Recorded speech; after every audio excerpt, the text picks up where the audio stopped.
Frasers Group also recently increased its stake in Boohoo, the fast fashion online retailer, to 23%. Already owns more than a quarter of shares in ASOS, another online fashion retailer. What is the plan there? I think with ASOS and Boohoo, the online fast fashion pure play retailers have really been struggling recently. So both of those retailers have announced really disappointing results. So sales down, I think it's close to around 20% for their recent results. So I think their share prices are low at the moment compared to what they were a couple of years ago, kind of, you know, during that pandemic boom when online retailers did really well as stores were closed. So I think it's a similar kind of thing where Frasers Group is looking for a bargain and, you know, increasing the proportion that it owns at a time when it can get the shares in those retailers for a good price.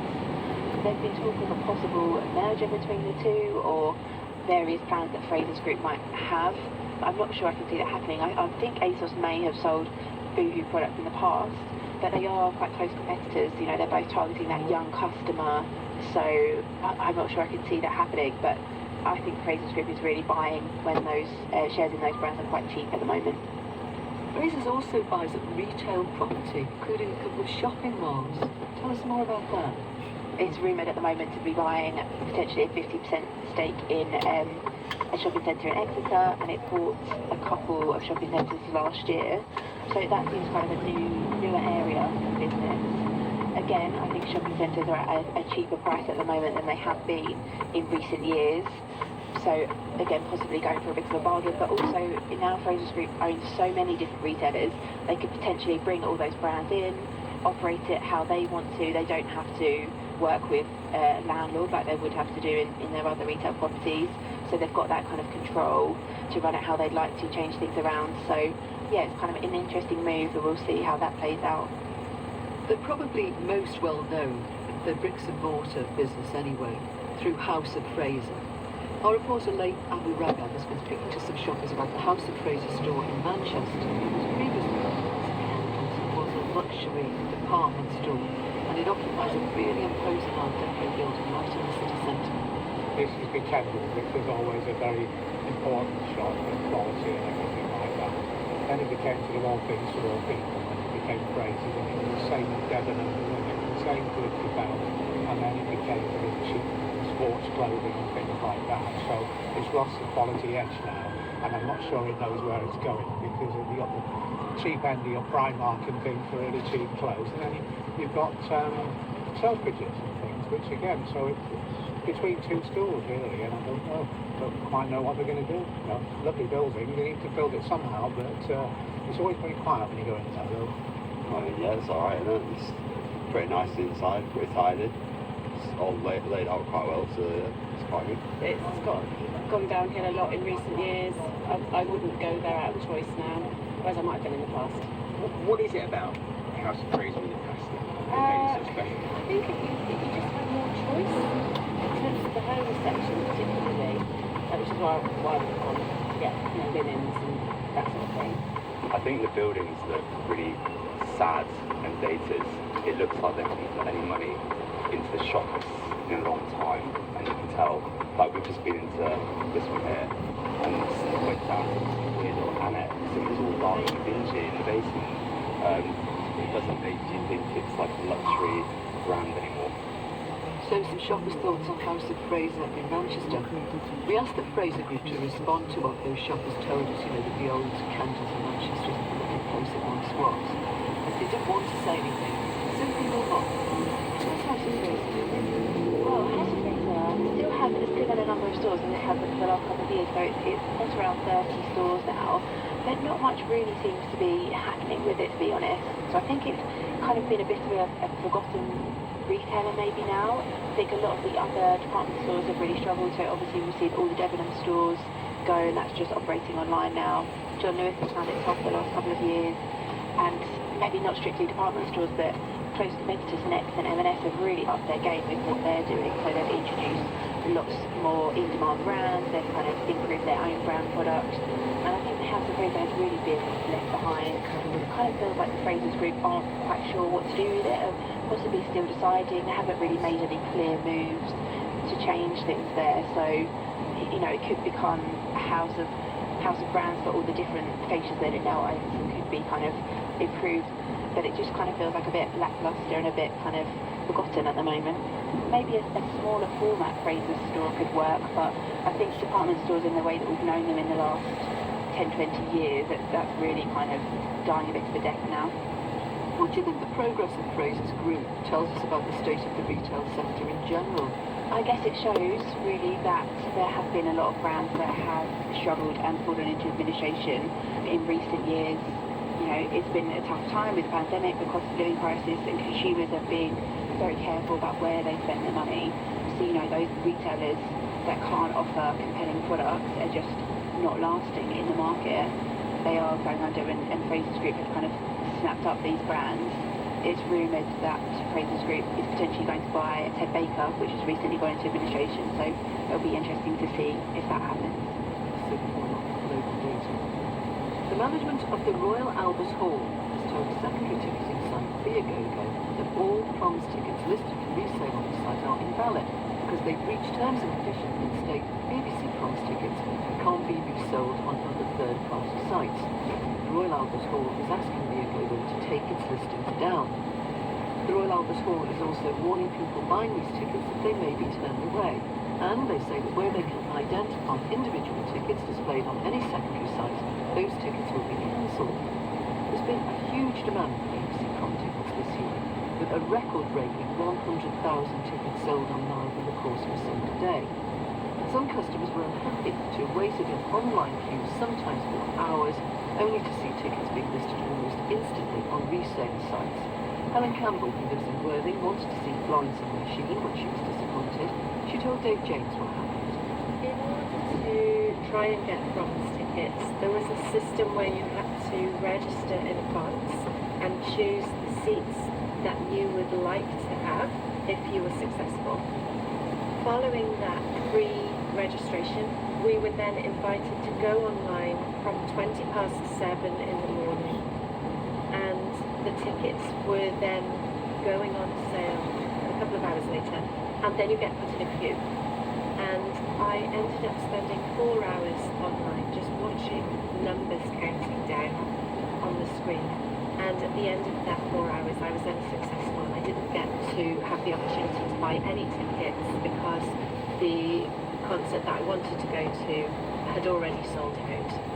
So you spent your 4 hours waiting, you've got the disappointment of not getting your tickets, which every gig goer knows, that disappointment of missing out on the show that you want. When did you first think, oh, I might check to see if any are on kind of resale sites? I really love music, and I'm always curious about who is going to a concert. Even if I don't get tickets, I kind of, maybe I'll watch it online, or maybe a friend will be going and I'll be excited to talk to them about it. So as soon as I realised I hadn't got tickets to see Florence and the Machine and proms, I was thinking, well, who has got tickets? So I was on social media asking my friends if anybody had got tickets, and it seemed that a lot of people had been unsuccessful, and that led me to realise that perhaps what had happened is these tickets were being resold, because usually I'll know quite a few people who are going to a concert, even if I haven't managed to get tickets, and I just couldn't find lots of people who were going. So I'm thinking, well, where are these thousands of fans going?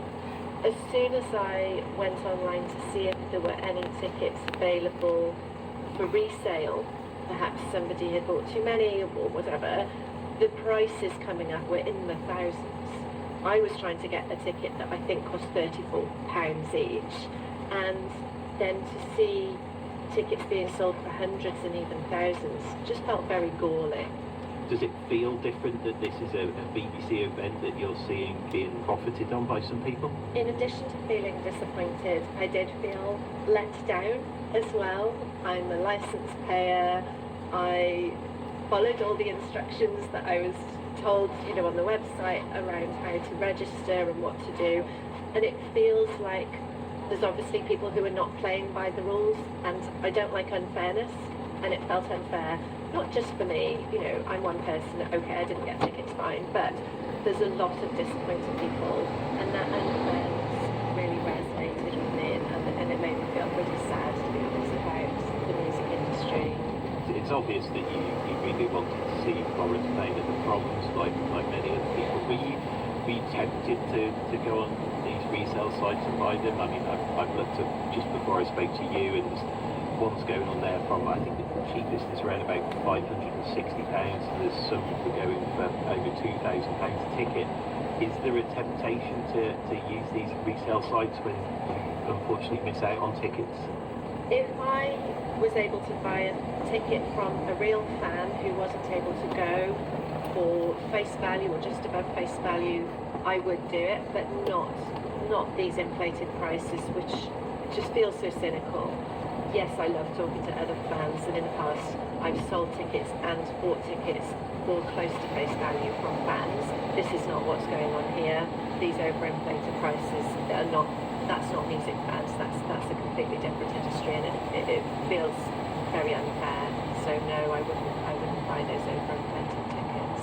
That's Helen Campbell talking to Dave James, and we've had other listeners get in touch while we've been on there with very similar stories. And Catherine, for example, tried buying tickets for 3 concerts, logged in at 8 on the day the tickets went on sale. There was 42,000 in the queue, and eventually got in at 1:30. The concert was sold out.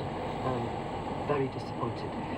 This problem of popular events selling out only for these tickets to appear instantly on resale sites isn't exclusive to the Proms. Adam Weatherspoon Fanfare rides in campaigns against industrial-scale online ticket touting. Adam, the BBC says it aims to bring the best of classical music to the widest possible audience through the Proms, and it's using public money from the licence fee to do that. Helen Campbell, who we just heard, thinks that creates an additional responsibility on the BBC to make sure that touts don't profit from any of these events. But this is what the BBC says. The BBC absolutely condemns secondary ticketing. We work with our official partner websites and venues for certain concerts and events, including the Royal Albert Hall or the BBC Proms. Tickets bought from third-party providers may be fraudulent. We don't want our audiences to be disappointed. Could the BBC do any more, in your opinion? Could they do any more? Possibly, although I do actually have a great deal of sympathy for event organisers and venues having to deal with this issue. Because obviously the fundamental problem is these websites, how they market themselves, and the sellers on those websites as well. And again, I'm always really fascinated, and I thought that interview with Helen was actually, fantastic, actually, hit the nail on the head in terms of what the problems are, and actually, how people genuinely feel about what's happening in this market. It was mentioned when we were discussing driving test bookings, wherever there is scarcity now, and we've reported on your news about this, touts are using these computer programs to jump the queue, which is why you can be logged on so early and still be beaten to tickets or to test slots. Absolutely, and again, fascinating. We talked about restaurant bookings.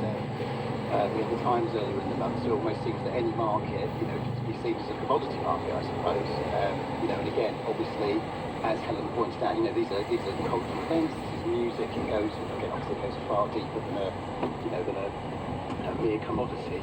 And again, this is why we feel in our campaign that actually the time has come now in the UK to follow the examples of other countries, bring in legislation that's actually going to make it unlawful to resell a ticket as a designated event for profit. So the Royal Albert Hall, say they've asked why the biggest resale site to take all its cost tickets down, but we're still quoting for this morning. We found tickets for 73 concerts listed there. The price of tickets for Florence and Machine this morning ranged from £710 to £4,000. I've asked you what more could the BBC do, what more could the Royal Albert Hall do? I mean, again, it's again, to some degree, you're asking the Hall and the BBC to do Viagogo's work for them. You're asking them to police Viagogo's site, which Viagogo refused to do. And unfortunately, actually, we had some amendments that were put in by Lord Moynihan into a recent digital markets bill, which actually just got rejected by the government, which actually would have forced them to do that. So again, I went through the researcher on the call last week. And we found numerous listings on Viagogo with obviously bogus seat numbers. And again, yes, because that point that the Royal Albert Hall were making, where they can trace these tickets, they will cancel them. By law, the ticket should say which seat you're buying and what the cover price was. But when you have a look on Viagogo, they're not there. those details are not there. So that is in breach of the current laws, but still it's going on.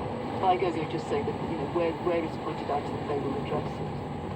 Yeah, I mean, again, this is the dilemma for, you know, for event organisers. You've got to trust what's presented on Viagogo, but that's going to be accurate.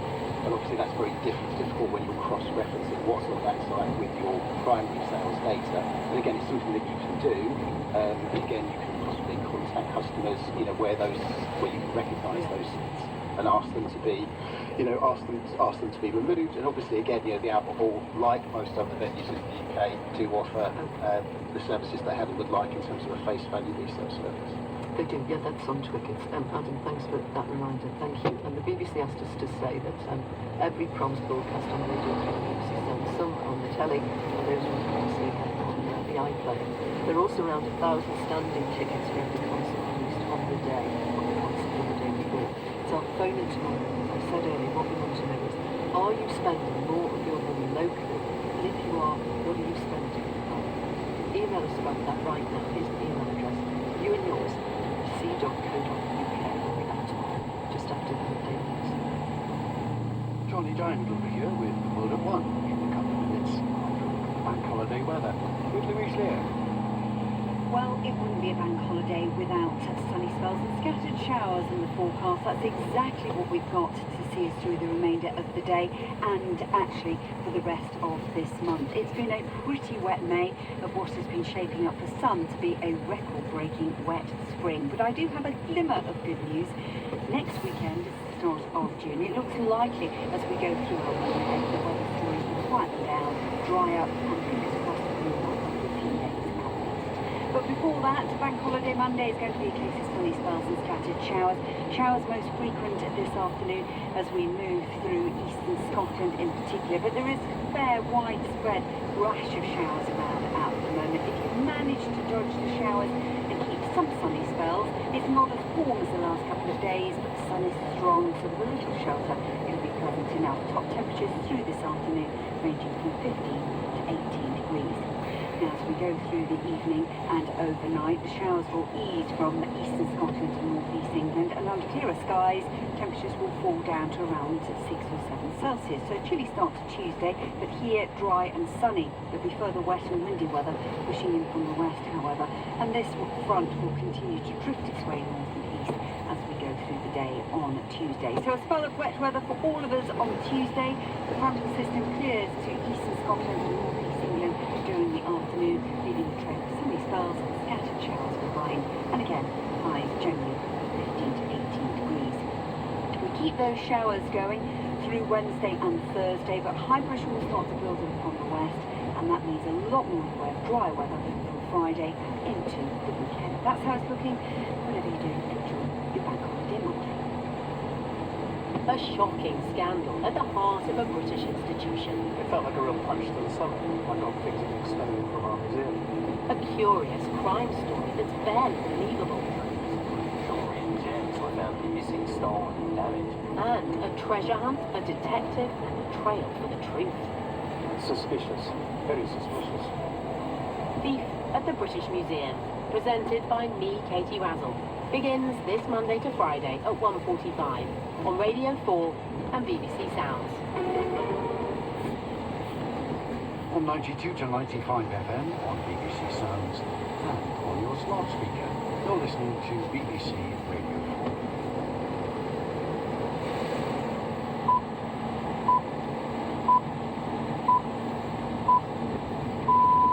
Hello and welcome to the World at One with me, Johnny Diamond. The NATO Secretary-General calls for Western weapons to be used inside Russia.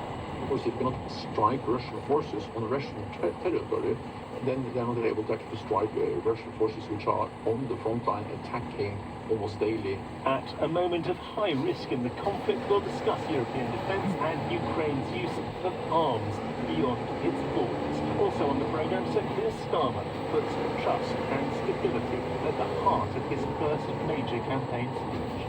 I know there are countless people who haven't decided how they'll vote in this election. Has Labour changed it? Do I trust them with my money? Our borders? My answer is yes, you can. because I've changed this party permanently. And is religious faith necessary to enjoy the peace and solace places of worship provide? They're places of contemplation, regardless of which particular faith they are, going right back to the ages. They're places where people sit quiet and internal monologue with themselves and their spirit. We're joined by Joe Baker and Tom Potter to discuss. The BBC News is read by Carol. Sir Keir Starmer has given his first major speech of the general election campaign, pledging to stop the chaos and rebuild the country. Speaking in West Sussex, the Labour leader appealed to undecided voters. He insisted he'd changed his party and would do exactly the same for Westminster. But Rishi Sunak dismissed the speech as waffle. Opposition correspondent Ian Watson has listened. Sir Keir Starmer made a bold claim that he changed his party permanently. He sought to convince wavering voters that Jeremy Corbyn would have indicated signs of history, and that the party now took seriously issues valued by those who fight conservative in the past: economic stability, national security, and illegal immigration. The new border security plan to be set up within 100 days of Labour taking office. In his opening speech in the area of southern England, the Labour won control of the local council for the first time in history earlier this month. He talked of his own upbringing in Crewe, New Surrey. He knows his task is to convince swing voters his party to be trusted with policy, and he can be trusted as a future Prime Minister. The Northern Ireland Minister Steve Baker has said the Conservative election pledge to introduce a form of national service was sprung on the party's candidates. He suggested he'd not had a say in the policy. Under the plan, 18-year-olds would spend 12 months in the armed forces or undertake community work for 25 days a year. Labour described it as a teenage dad's army. Foreign Office Minister Anne-Marie Trevelyan said it would help young people develop skills and resilience to ensure a secure future for the UK. Russian forces claim to have captured another village in Ukraine's Kharkiv region and a settlement in the Donetsk area. The head of NATO, Jens Stoltenberg, has told this programme restrictions by Western countries on Ukraine using weaponry they supply to strike inside Russian territory is hampering Kyiv's ability to defend itself. Our Ukraine correspondent, James Waterhouse, reports. It's in the Kharkiv region where Ukrainian commanders are claiming to have repelled 10 attacks as part of a major Russian cross-border offensive which started earlier this month. Kyiv's message is that it's now in control and fighting along a string of settlements. However, the latest apparent gains by invading troops are on a well-established front line further south, notably as they continue trying to advance on the city of Kupiansk, which was previously occupied in a full-scale invasion. Ukraine's military intelligence agency claims to have carried out a drone strike more than 1,100 miles into Russia, a record distance since the war started. The target, in the city of Orsk, is thought to have been a long-range radar station, though it's not yet clear how much damage was caused. The Hamas-run health ministry in Gaza says at least 45 people are now known to have been killed in an Israeli airstrike near Rafah, which hit a refugee camp. Israel said it had been targeting a Hamas compound. The attack last night prompted angry reaction from Egypt and Qatar, which said it could hinder ceasefire efforts. Yesterday, Hamas fired 8 rockets from Rafah into Israeli territory. From Jerusalem, Dan Johnson reports. The casualty numbers have risen through the morning with increasing international condemnation of the further loss of Palestinian life in what Israel describes as a targeted strike using precision weapons. It said the initial finding was that the strike sparked a fire which burned through tents and temporary shelters in an area people had moved to, believing it to be part of a humanitarian safe zone. Israel's military said it was legitimately targeting 2 senior Hamas figures in a strike carried out under international law, but said it regretted the loss of civilian lives and would review the incident. Egypt condemned what it called deliberate bombing of displaced people. Jordan and Kuwait had registered protests. And Qatar said the loss of life could stall ceasefire negotiations that had been expected to resume tomorrow. Papua New Guinea's government says it fears a landslide that swept over a remote village on Friday has buried more than 2,000 people. The Disaster Management Agency said unstable terrain in Enga province was making work dangerous for rescuers. They've been confronted with rubble 10 metres deep in some places. Sohan Akhtarpak, who's the head of the International Organisation for Migration, says relief teams are trying their best. The land still sliding, rocks are falling from the mountain, ground soil is cracking because of the increasing constant pressure that is put by this sliding debris. When coupled with the groundwater running under the debris, the situation is very dangerous, not enabling the relief teams to do their work, and of course threatening the nearby housing areas and communities. 7 babies have died in a fire at an unlicensed clinic in the Indian capital, Delhi. Police said the neonatal care centre had been operating without fire extinguishers or emergency exits. The owner and a doctor have been arrested. NHS England's medical director, Sir Stephen Powis, has said he hopes the new system, which gives seriously ill patients easy access to a second opinion, will be rolled out across all hospitals soon. More than 140 in England have already agreed to implement Martha's Rule, which was named after Martha Mills, who died after developing sepsis while being treated in hospital. Greg Mackenzie reports. Martha's Rule will allow patients and families to seek an urgent review if their condition or the condition of a loved one is deteriorating and they feel their concerns are not being listened to. Verity Mills has been campaigning for the change after her daughter Martha, who was 13, died of sepsis in 2021.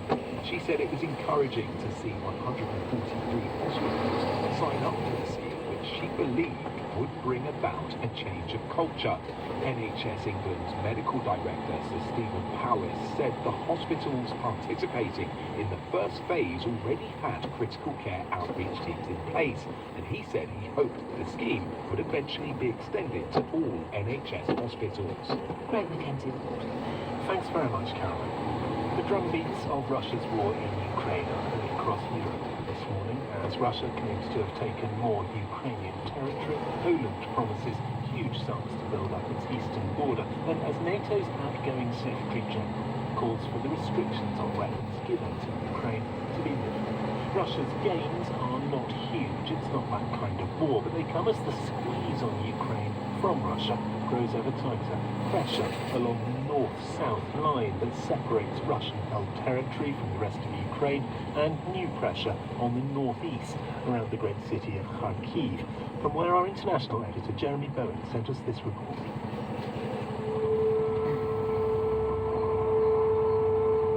Well, it's yet another air raid siren here in Kharkiv, and to be honest, well, they seem to happen the whole time. They don't always lead to a raid, sometimes they do. It's a strange atmosphere here because while it's very much a frontline city, people go about their business, there are shops that are open, but there's this underlying sense that I certainly get here that, certainly as far as air defenses are concerned, they are pretty open to Russian attack. There have been a series of Russian attacks in the time that we've been here, killing, well, a few dozen people, I think, in total. And not far from here, there is still heavy fighting towards the border. There are bound to be ups and downs and changes in the course of any war. But the fear, I think, for the Ukrainians this summer is that the Russians are getting stronger. And Ukraine is suffering because of a lack of weapons, the delays in supplies from America. And I would say this adds up to, for Ukraine, the most serious crisis they've had since those first months of the war, of the full-scale invasion, I should say, and now we're in the third year of this war. Beyond Ukraine's borders, nervousness and the desire to prepare for more possible Russian aggression. Poland's government announced today that more than £2 billion would be spent to reinforce its eastern border. Sensors and fortifications, drones and monitoring. Money that comes on top of a sharp rise in defence spending by Russia's NATO neighbours. Shashank Joshi is defence editor at The Economist. I asked him about the announcement from Poland. This is part of a huge push on NATO's eastern front. A few months ago we saw announcements from the Baltic states that they were building a Baltic defence line, a set of fortifications like concrete bunkers and posts. And Poland, of course, has been on a massive arms spree for several years. It's buying rocket systems like crazy from the Americans, as well as tanks and other things from the South Koreans. So that's part of both the Polish build-up and part of the kind of fortification defensive effort in the east. Not all of this fortification is happening necessarily on the ground, though some of it is. Part of it is discussed, quite futuristic terminology, the talk of a wall of drones reaching around Europe's eastern borders with Russia. It's a really interesting idea because, of course, you already have surveillance cameras and technological sensors, but the advantage of drones, I think, is twofold. One of them is the flexibility. That is, you can surge surveillance to a part of the border where it may be needed. I think the other thing is they give you unpredictability. If you're a Russian force, you don't know which bit of the border may be under aerial surveillance at any particular time. And drones are now sufficiently cheap, sufficiently numerous, sufficiently good at indeed even having artificial intelligence on board to recognize if what it's seeing is a man with a gun or just a civilian or a migrant, to give you that constant, ubiquitous surveillance. But of course, in wartime, that will also be subject to jamming, as we've seen in Ukraine. And I'd be very surprised if they had the free run to that airspace in an actual crisis or a conflict. This war is different, isn't it, because of its sort of multi-layered approach, not just hardware, but cyber war, and more disruption being caused, presumably, by Russian agents across Europe. Well, let me give you two examples. One is drones. If you have an artillery gun and you're firing it, if you have a drone spotting a target and relaying that to you using artificial intelligence in real time, you will save around 30 to 40% in shells. That's enormous in a war of attrition, so that's number one. But number two, as you say, is this isn't just occurring on the battlefield. We are seeing, I think it's fair to say, an unprecedented wave of subversion across Europe from Russian agents. That's arson in Britain, sabotage in Poland. We're seeing Russian military intelligence very active. I think we are seeing European countries realize Russia is increasingly mounting a kind of covert warfare under the threshold of NATO's Article 5 Mutual Defence Clause, and they have not yet worked out how to properly counter this trend. It is a worrying problem. Britain has expelled the Russian defence attaché, there's been a number of arrests, but I think European governments are struggling to work out how do you deter and thwart this activity. Shashank Joshi of The Economist newspaper. That hybrid war he describes a concern of European military and security policymakers, but more pressing to the Ukrainians is being able to unleash Western-supplied weapons into Russian territory. Currently, different donors impose different restrictions on the weapons they give or sell Ukraine, limiting their use. I spoke to Jens Stoltenberg, the NATO Secretary-General, before we came on air. I asked him, first of all, about the contrast between Russia's direct and covert attacks against Ukraine and Ukraine's inability to use weapons beyond its borders. I think it's important now to distinguish between two things. Of course, NATO allies are very concerned about what we see as increased Russian attempts to interfere in our political processes, to conduct hybrid and cyber malign activities against NATO allies, and also recently had some arrests. These are now legal processes which are ongoing, but it demonstrates the need for NATO allies to be vigilant, to share intelligence, and to use the tools we have to counter these different types of Russian hybrid cyber activities against us. Then another issue is whether Ukraine should be able also to strike targets inside Russia. And my message is that we need to remember what this is. This is a war of Russia. Russia has invaded Ukraine. That's a blatant violation of international law. There is no NATO decision on restrictions on the use of weapons against targets in Russia, but NATO allies have imposed different caveats. Some allies have no caveats. The United Kingdom, for instance, has made it clear that there are no specific caveats on some of the weapons they have delivered, while other allies have restrictions. And I believe that the time has come to consider those restrictions, not least now when a lot of the fighting is taking place in the Kharkiv region, where actually front line is very close to, or actually following some places the borderline.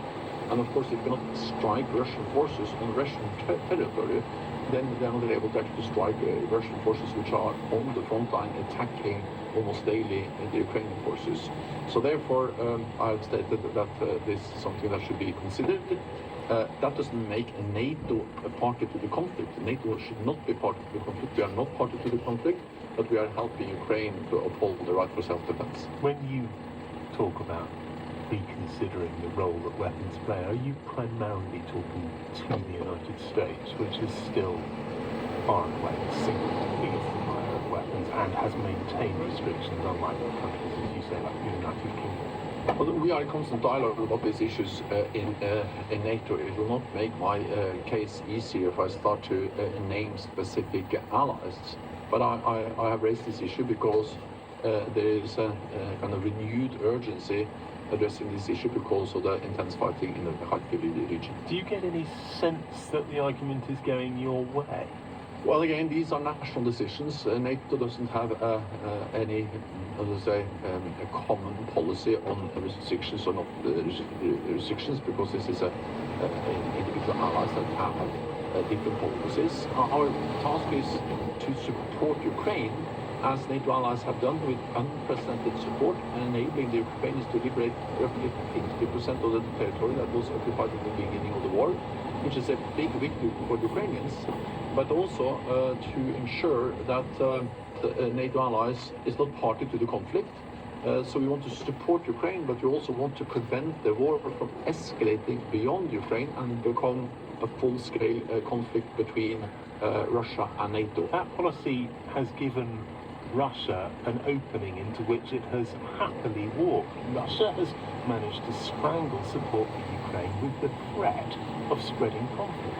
No, Russia's threats have not worked. On the day of the invasion, Russia was threatening all countries against providing support to Ukraine. Despite of that, NATO allies have provided unprecedented...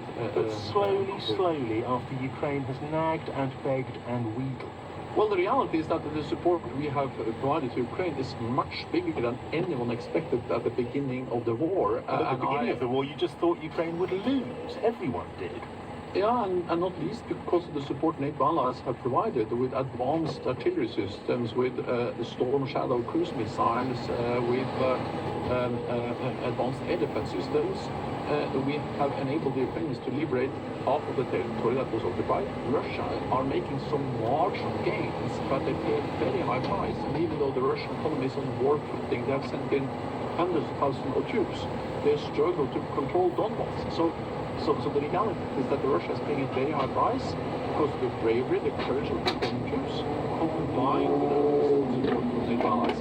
Then I believe that we need to do even more, and we need to have a stronger NATO role in providing and coordinating that support, so we have more predictable, more transparent, accountable support for Ukraine for the long term. And I hope that NATO ally, my proposal is for NATO ally to agree a long-term commitment and a stronger NATO role in providing that support. And that commitment would survive America going rather lukewarm on the entire project should the presidency change in November? I expect that regardless of the outcome of the US elections, the United States will remain a committed NATO ally, and the United States will continue to be part of the network to provide support to Ukraine. Partly because it is in the security interest of the United States to have a strong NATO. It provides the United States with something no other major power has, as is more than 30 friends and allies, makes the United States stronger. And it's also in the United States' security interest to ensure that President Putin doesn't win in Ukraine, because what happens in Ukraine today can happen in Asia tomorrow. So if we're concerned about Taiwan and Korea, then it is important to demonstrate that authoritarian leaders don't get their way by using nuclear force and violating international law. And lastly, I think it's also important to remember that the criticism from former President Trump has not primarily been against NATO, it has been against NATO allies not spending enough on NATO. Back in 2014, when we had the NATO summit in Wales, only 3 allies, United Kingdom, United States and Greece, spent 2% or more on defense. This year I expect around 20 allies to spend 2% or more. So not Germany, notably. the great economic powerhouse of the European continent? Well, Germany will spend 2% of GDP on defense this year, and they have allocated 100 billion euros in a specific fund as part of the Zeitenwende. So also Germany is now spending 2%. So this is a big change, and I think this is a change that has been notified in the States, that we have more fairly burden-shaped advice now than we had for decades. That was Jens Stoltenberg, the Secretary General of NATO. From the leader of the opposition today, a speech described as keynote that touched on some familiar themes and some less ordinary. Sir Keir Starmer was in Lancing in West Sussex. He harked back, as he has been known to before, to his childhood not far away in Oxted, a place he described as being as English as it gets, a place he said of quiet, uncomplaining resilience, and a place of hardship. His own parents, he recalled, having to choose between the bills they couldn't pay. In their case, the telephone bill was ignored, and with it, the service cut off. Sir Keir called himself working class and used the phrase working people 12 times in his half-hour speech. He warned that such people, working people, were losing faith. People now feel more and more of the decisions that affect their community are taken by people who not only live miles away, but have little empathy for their challenges. A politics that is, at best, doing something to people, not with them. And at its worst, as we saw in horrifying detail in Westminster last week, those twin injustices, Horizon and infected blood scandals, is something much, much darker even than that. It's about respect, or to be precise, the lack of it. That is the canary in the mine of injustice. Time and time again, Sir Keir tried to place Labour right at the centre of the political spectrum, suggesting a new national purpose. Britain, he said, in the service of working people, country first, party second, and above all, stability, in contrast, he said, with the Conservatives. All this spinning round and round, it's symbolic of the chaos and the instability. You've seen that again over the past few days. The desperation of this national service policy, sort of teenage dads on. Paid for, I kid you not, by cancelling levelling up the country and money from taxable that we would use to invest in our NHS. Now, all elections are a choice. Levelling up of the NHS with Labour, or more desperate chaos with the Tories? Well, the Prime Minister responded to Sir Keir's critique by saying our country needs bold action, not waffle. With me in the studio is Jonathan Ashford, Shadow Paymaster General. Good afternoon. Good afternoon. This was quite a personal speech, at least the opening of it was, from Sir Keir Starmer. He talked a lot about that perceived lack of trust, loss of trust.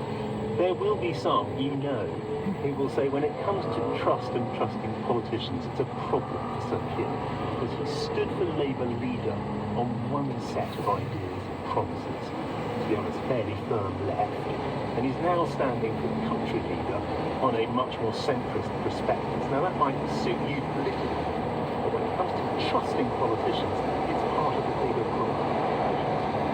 Well, I think this is a very important speech. He's making a point after 14 years of conservative country is a decline. Working people are paying the price of chaos that 14 years of conservative governance and finances have shown slashed and people paying more and more.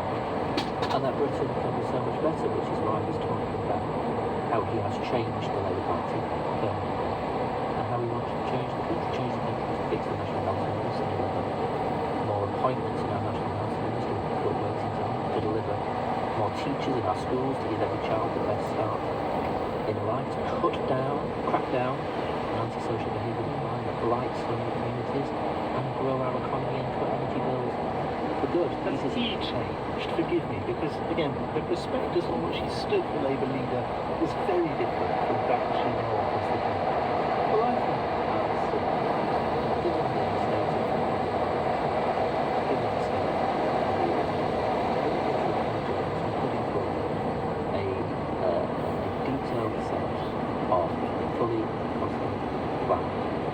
seen what happens when people pay fast and loose and make impossible promises and commitments. You did say they were fully costed last time around as well. 2019, I remember that well. It was fully costed.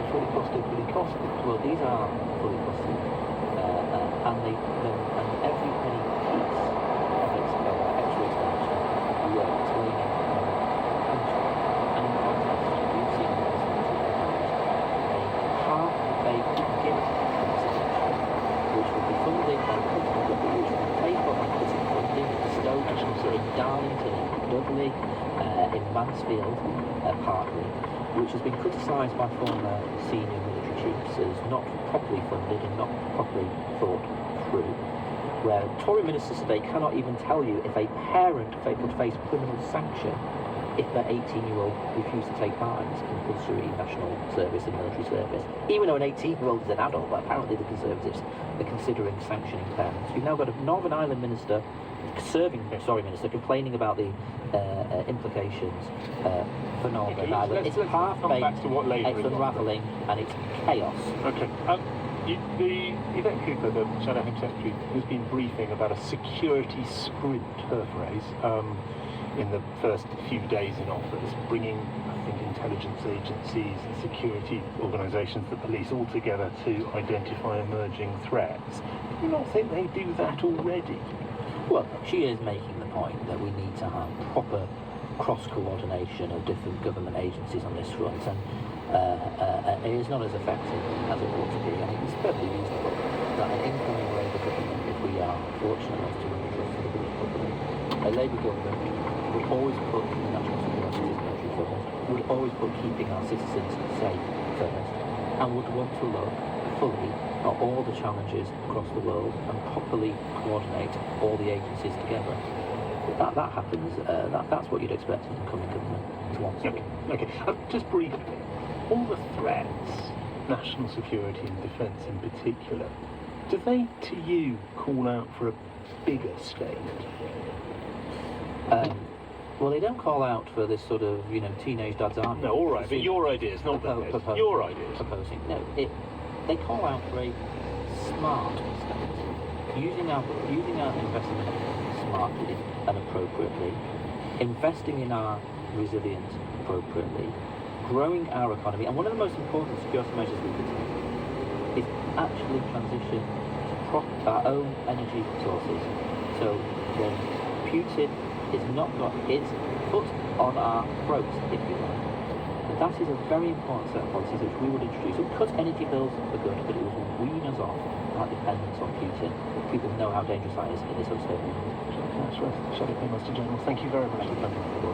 Thank you. Israel's chief military prosecutor has described as very grave the incident that has led to at least 45 deaths, according to the Hamas-run Gaza Health Ministry. Deaths that seem to have come as a result of fire tearing through an area of Rafah that had been designated by Israel as safe for Gaza to live in. An area close to it had come under Israeli bombardment. The attack came, Israel says, after Hamas fired 8 rockets from Rafah into Israel. An Israeli government spokesman, Avi Hyman, told the BBC that Israel's airstrike targeted a Hamas compound and killed 2 senior members of the group. We went after 2 high-value Hamas targets, and it appears from initial reports that somehow a fire broke out, and that was that sadly took the lives of others. Now, I say it appears too because it is under investigation, and the IDF investigates every accident of this nature to see what actually happened,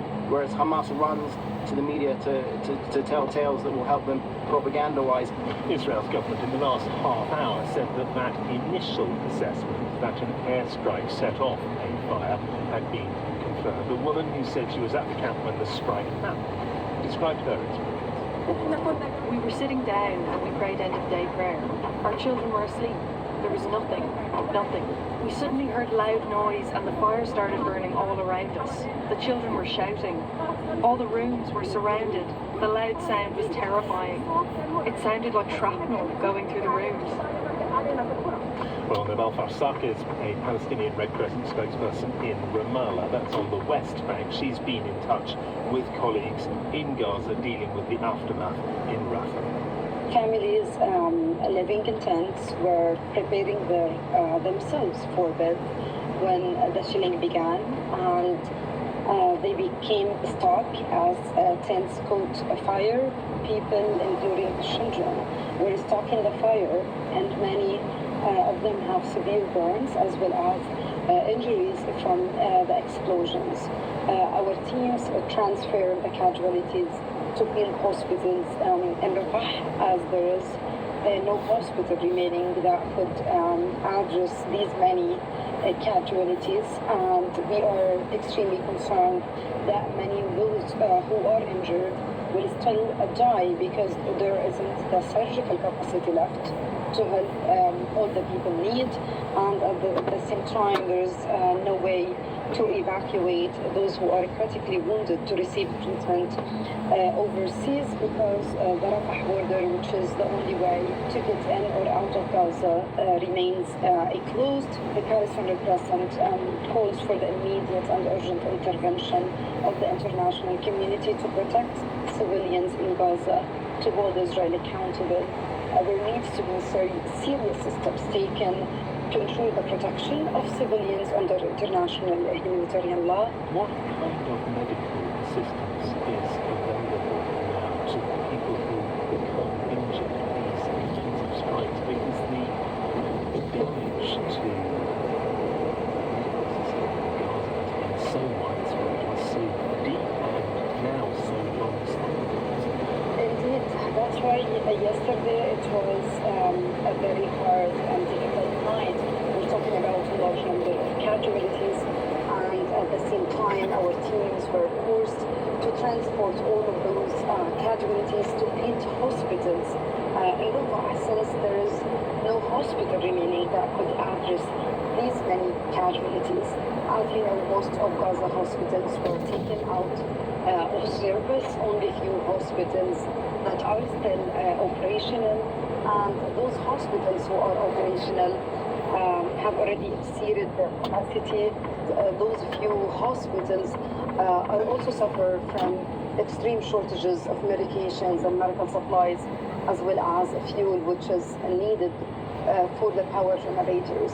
And many patients even, they go without treatment because the priority is to save lives. The priority is to provide emergency medical services for those who are wounded by the bombardments and attacks, while many patients, chronic disease patients, and those who cause infectious diseases, they go without treatment. There are no longer emergency medical evacuations happening through Rafah or through any crossing, as you know. Exactly. Rafah is the only way to get in or out of Gaza Strip. And now for the 3rd week, Rafah crossing is completely closed. That's why those who are critically wounded and patients can't even go out to receive treatment. There's a list of at least 11,000 wounded people in the Gaza Strip who were waiting to receive approval to travel outside of Gaza